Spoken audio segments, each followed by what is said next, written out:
बोले कामाख्या माई की जय। आइए सब लोग कामाख्या पुत्र हिमालयगिरी, कामाख्या पुत्र हिमालयगिरी और कामाख्या परिवार नारीश्वर का द्वार सेवा संस्था में आपको सबका स्वागत है। आप लोग आइए, हर चैनल को आप लोग सब्सक्राइब किए, बहुत बहुत धन्यवाद। आप लोग हमारी वीडियो देखते हैं तंत्र के बाबत में और जूना अखाड़े के बाबत में, समाज सेवा, नारियों के बाबत में। तो आइए, होली पर पे हर देशवासियों के लिए और जो हमारे विदेश के भी चेला जुड़े हैं उनके लिए बहुत बहुत शुभकामनाएं। सबका मंगलमय हो। होली की रात्रि क्यों हम तंत्र दीक्षित हैं माँ कामाख्या के साधक 10 महाविद्या के। तो आइए, आपको 2-3 वीडियो में आपको हम दिखाते हैं। जैसे मोहिनी है कजली, तो कजली को हमें कैसे बनाना है। कजली को 2-3 रूप में बनाई जाती है। जैसे कजली पहले आपको बताते हैं, माँ कजली का रूप जो है एक काली का रूप है। तो जो बीज मंत्र जिसको आता है, ओम क्रिंग क्रिंग महाघोर कालिकाय या ओम क्रिंग क्रिंग दक्षिण कालिकाय इसी प्रकार आप लोग माँ काली के द्वारा, और या तो आप लोग बनाएंगे, बोलेंगे कि माँ जो है काली या शमशान काली या कामरू की यक्षिणी या कामरू की जादूगिरनी या भानुमती या आपकी लोना चम्हारिन या इस्माइल जोगी। तो ज़्यादातर मोहिनी नैना मैना जोगनी की चलती है। जोगनियों की मोहिनी बहुत तगड़ी होती है। तो उसमें हर मंत्र में जैसे ओम क्री काली काली कलकत्ते वाली तेरा बचन न जाए खाली, और मुँह के ला हे कजली ये मेरी कजली मैं लगाऊं, जो देखे मेरी कजली का वासा उसका दिल मेरे पासा, मेरा दिल उसके पासा। कजली अगर तूने नहीं मोही जिस पे दृष्टि मेरी पड़ी, जिस पे दृष्टि मेरी पड़ी तूने नहीं मोही कजली, तो तुझे नैना मैना जोगनी की दुहाई, कामरू कामच्छा क्या दुहाई। तो अब नैना मैना जोगनी और चिची पिसाचनी।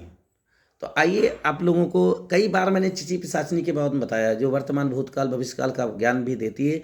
माँ कामरू कामाख्या में मंदिर के ऊपर त्रिशूल है, उस पर उसका सदावास रहता है नील पर्वत पे। तब आइए, आप लोग पहले कजली किस प्रकार से बनाएंगे।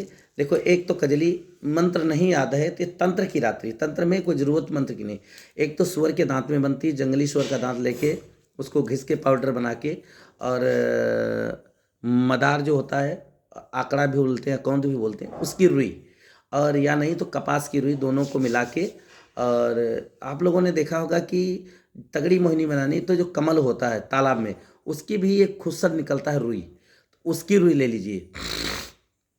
या सेमर पेड़ होता है, उसकी जो पेड़ के ऊपर रुई होती है, ये रुइयों को 5 रुई बना लें, 2 रुई या 1 रुई। ये मौका बार बार नहीं छोड़ना, ये साल में एक बार बनती है कजली, बहुत अच्छी।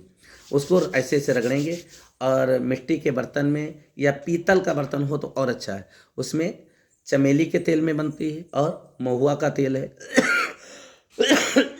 उसमें अगर भिलवाड़ा का तेल मिल जाए तो हर मोहिनी बहुत तगड़ी बनती है।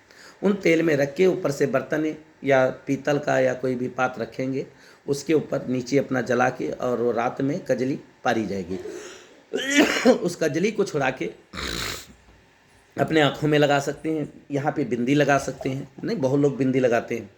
तो वो उस समय सेंट में या अतर में और किसी चीज़ में कजली लगाई जाती है, या केले के जल में।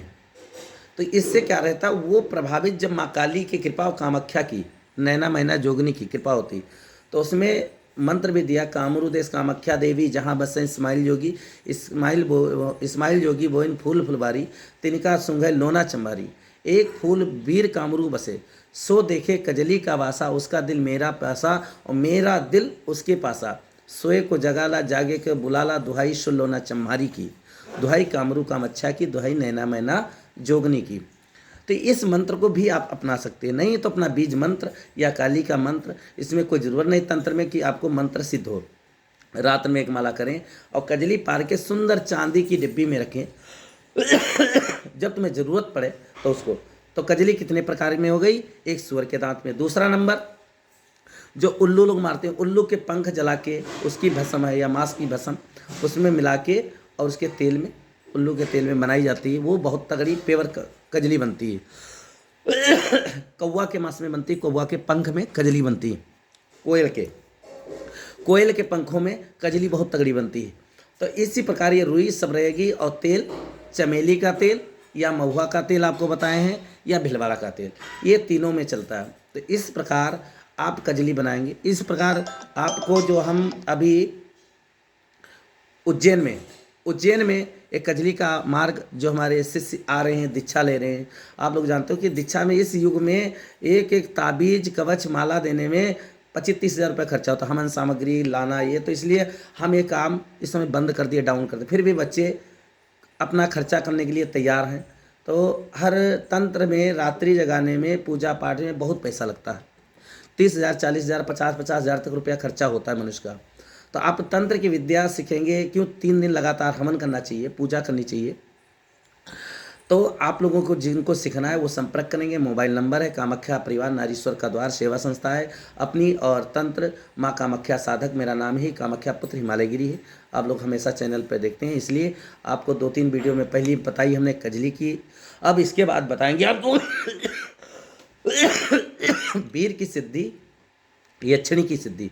आप लोग जानते हो कि होलिका दहन वाले दिन और होली धूल उड़ाने वाले दिन, 2 रात्रि जो तांत्रिक के लिए विशेष होती है। उस दिन जानते तो तंत्र मंत्र की होलिका थी, वो एक तांत्रिक थी बहुत बड़ी। और इसीलिए अपने भाई हरणाक्ष से कहा था कि मैं प्रहलाद को अपने अग्नि तत्व से जला दूंगी, क्योंकि ब्रह्मा जी का उसको वरदान मिला था। तो तांत्रिक की रात्रि, उसमें कौन सी हमें उसकी सिद्धि जागृत करनी है, कौन सी सिद्धि हमें जागृत करनी है जिससे हमारा कार्य संपन्न हो और हम समाज सेवा भी कर सकते हैं, सनातन धर्म के लिए कर सकते हैं। आगे 4 पैसा होंगे, लोगों का कल्याण करोगे तो आप सनातन धर्म ही करोगे, आगे बढ़ोगे भविष्य। जय माँ कामाख्या, हर हर महादेव। आप लोगों के आगे वीडियो में मिलता हूँ, आपको बताता हूँ वीर यक्षिणी की सिद्धि और प्रेत की भी सिद्धि होती है। और होलिका के पास 10 महाविद्याएँ थी, जिसमें 2 विद्याएं देवी की थी और कई 5 वीर थे उसके पास, और बैताल भी था, अग्नि बैताल भी था होलिका के पास। तो ये आप लोगों को हम बताएंगे कि होलिका की शक्तियाँ कैसे आपको जगानी है। तो होलिका के नाम से जो होलिका दहन में किताब भी आती है हिरण्याकश्यप की या उनकी तंत्र की, आप पढ़ें उसमें। अब आइए संपर्क करिए, आप लोगों को बताएगा। जय माँ कामाख्या, हर हर महादेव, जय महादेव।